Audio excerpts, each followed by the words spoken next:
नमस्कार दोस्तों, मैं सूरज आप सभी का अपना YouTube channel Positive Money Advisor में हार्दिक स्वागत करता हूं। दोस्तों, मेरा आज का वीडियो है बिटकॉइन के बारे में। बिटकॉइन के भविष्य के बारे में। क्या बिटकॉइन सच में बंद हो जाएगा? रोज़ रोज़ मीडिया में नई नई खबरें आती कि बिटकॉइन को बंद करने के लिए सरकार ये कदम लेने वाली है या वो कदम लेने वाली है। इसी को लेकर मेरा आज का वीडियो है। तो चलिए देखते हैं बिटकॉइन को। क्या बिटकॉइन सच में बंद हो जाएगा? पहले जान लेते हैं बिटकॉइन क्या है।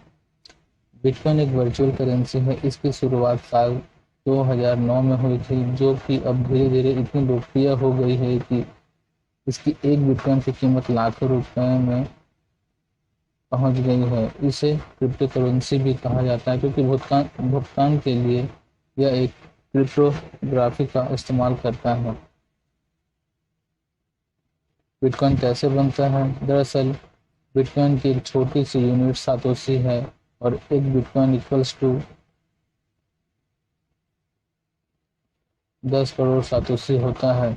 जैसे इंडियन करेंसी में 1 रुपये 100 पैसे होते हैं, 1 रुपये इक्वल्स टू 100 पैसे होते हैं, वैसे हैं 10 करोड़ सातोशी से मिलकर एक बिटकॉइन बनते हैं। मतलब कि आप एक बिटकॉइन को 8 डेसिमल तक ब्रेक कर सकते हैं। आप 0.0001 बिटकॉइन भी यूज कर सकते हैं। बिटकॉइन का अर्थ क्या है? बिटकॉइन एक वर्चुअल यानी आभासी मुद्रा है। आभासी मतलब कि यह अन्य मुद्रा की तरह इसका कोई भौतिक स्वरूप नहीं है और ये एक डिजिटल करेंसी है। अगर किसी के पास बिटकॉइन है तो वो आम मुद्रा की तरह भी ही सामान खरीद सकता है। बिटकॉइन का मालिक कौन है? सातोशी नकामोटो, और वही बिटकॉइन के फाउंडर भी हैं। बिटकॉइन क्या है? ऑनलाइन कैसे करें? बिटकॉइन का लेन देन सिर्फ इंटरनेट के माध्यम से ही किया जा सकता है और बिटकॉइन को जमा करने के लिए ऑनलाइन वॉलेट या बिटकॉइन वॉलेट की ज़रूरत होती है।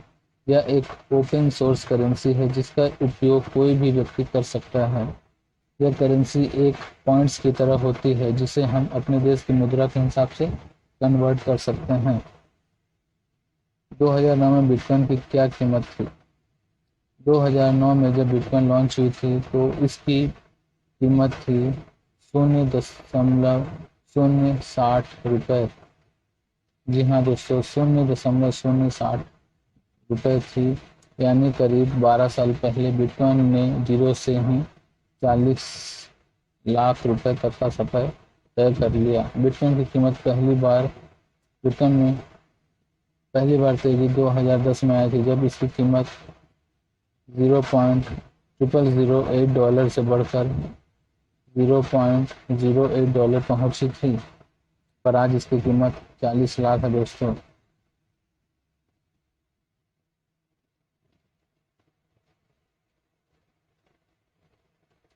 भारत में बिटकॉइन का भविष्य क्या है? यही हमारा आज का टॉपिक है दोस्तों। भारत में बिटकॉइन का क्या भविष्य है? क्या इसे सच में बंद कर दिया जाएगा? बिटकॉइन भी क्रिप्टो करेंसी है। भारत में रिजर्व बैंक ने इसे मान्यता नहीं दी है, लेकिन सुप्रीम कोर्ट ने वर्चुअल करेंसी के माध्यम से क्रिप्टो करेंसी में लेन देन की इजाज़त दे दी है दोस्तों। क्या बिटकॉइन पर टैक्स लगेगा? अभी सरकार बिटकॉइन को बैन करने की पूरी रूपरेखा भी नहीं बना पाई है और इस पर टैक्स की हिस्सेदारी के लिए टैक्समैन मैदान में उतर आए हैं। टैक्स अधिकारी जीएसटी और इनकम टैक्स दोनों को ध्यान में रखते हुए इस पर विचार कर रहे हैं, लेकिन अभी समझ नहीं पा रहे कि कितना टैक्स लगना चाहिए। कोई ये चाहता है कि इसमें टैक्स का परसेंटेज सबसे ज़्यादा होना चाहिए। इसमें भारी भरकम टैक्स लगाने की भी सिफारिश कर रहे हैं, पर अभी तक फैसला नहीं हो पाया है। सरकार ने बिटकॉइन को बंद करने के लिए कमर कस ली है। पहले रिजर्व बैंक के जरिए 2018 में बिटकॉइन पर बैन लगाया गया था, लेकिन बाद में सुप्रीम कोर्ट ने लोगों को वर्चुअल करेंसी में निवेश करने की छूट दे दी। अब सरकार इसे बैन करने के लिए कानून बना रही है और उसी के जरिए इसे बैन किया जाएगा और सरकारी क्रिप्टो करेंसी के रेगुलेशन के नियम बनेंगे। इससे पहले तमाम टैक्समैन मैदान में उतर गए हैं कि क्रिप्टो करेंसी से होने वाली कमाई पर वो कैसे टैक्स वसूलेंगे। वहीं ब्लॉकचेन के एक्सपर्ट नए कानून के आने के बाद यहाँ से भागने की फिराक में हैं। जी हाँ दोस्तों, क्रिप्टो करेंसी इंडस्ट्रीज के एक्सपर्ट की यही सोच है कि अगर सरकार इसे बैन करती है और इसकी ग्रोथ में रुकावट डालती है तो वो यहाँ से बाहर निकलने में ही अपनी बेहतरी समझेंगे। क्रिप्टो करेंसी इंडस्ट्रीज मान रही है कि नए कानून के बाद क्रिप्टो करेंसी पर जो बैन लगेगा उससे ठीक वैसे ही हालात हो जाएंगे जैसे 2018 में रिजर्व बैंक की तरफ से बैन के बाद हुए थे। उस समय blockchain expert Switzerland, Singapore, Estonia और अमेरिका जैसे देशों में चले गए। हो सकता है कि इस बार भी बैन लगने पर वे बाहर का रुख करें। ऐसे में सरकार को इसका भी ध्यान रखना होगा। क्रिप्टो करेंसी के कई फायदे भी हैं। पहला और सबसे बड़ा फायदा तो यह है कि डिजिटल करेंसी होने के कारण धोखाधड़ी की कोई गुंजाइश नहीं है।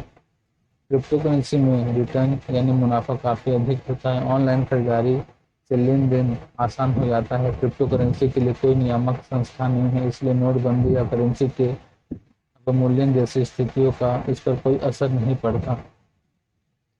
इसका सबसे बड़ा जो नुकसान है वो यह है कि वर्चुअल करेंसी है और इसे जोखिम भरा सौदा बनाता है। इस करेंसी का इस्तेमाल ड्रग सप्लाई, हथियारों की अवैध खरीद फरोख्त जैसे अवैध कामों के लिए किया जा सकता है। इस पर साइबर हमले का खतरा भी हमेशा बना रहता है। हालांकि यह सही है कि ब्लॉकचेन को हैक करना आसान नहीं, लेकिन बिटकॉइन जैसी वर्चुअल करेंसी में भारी उतार चढ़ाव माथे पर सिलवटें डालने के लिए काफ़ी है। जी हाँ दोस्तों, 2020 में बिटकॉइन की कीमत एक हफ्ते के अंदर ही 9,000 से सीधे $3,800 पे आ गई थी।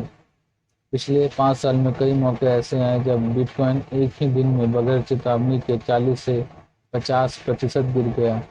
2013 के अप्रैल में हुई गिरावट को कौन भूल सकता है, जिसमें बिटकॉइन की कीमत एक ही रात में 70% गिरकर $233 से $67 पर आ गई थी। वहीं आज ये 40 लाख के पार पहुंच गया है। जहां तक बिटकॉइन के बंद करने की बात है दोस्तों, सरकार इसमें हर कदम सोच समझ कर रखेगी, क्योंकि एक बिटकॉइन का भाव आज लाखों रुपए में है। इसमें निवेश करके बहुत से लोग मालामाल हो चुके हैं। अगर सरकार अचानक इसे बंद करती है तो अनगिनत लोग रास्ते पर आ जाएंगे और उनका परिवार बिखर सकता है और आगे चलते हुए सरकार के खिलाफ भी हो सकता है, जिससे सरकार को वोटों का भी नुकसान उठाना पड़ सकता है। आने वाले चुनाव में यह मामला कोर्ट भी जा सकता है और आगे चलकर सुप्रीम कोर्ट तक जा सकता है। और हो सकता है कि इन सब में बिटकॉइन की स्थिति और मजबूत हो जाए और सरकार को इसे बंद करने का फैसला बदलना पड़े, या ये चुनाव के अनगिनत मुद्दों में से एक मुद्दा भी हो सकता है। फिलहाल सुप्रीम कोर्ट ने इसे बंद करने की परमिशन नहीं दी है। देखते हैं आगे क्या होता है। फिलहाल सुप्रीम कोर्ट से उसे हरी झंडी मिली हुई थी, तो इसलिए फिलहाल ये जो बंद नहीं हो रहा है, आगे सरकार की क्या रणनीति आती है इसमें मैं आपको अपडेट करता रहूँगा अपने इसी चैनल पॉजिटिव मनी एडवाइज़र में। तो अगर आपको मेरा ये वीडियो पसंद आया तो कृपया मेरे चैनल को लाइक कीजिए और आने वाले वीडियोज़ के लिए सब्सक्राइब कीजिए। धन्यवाद दोस्तों।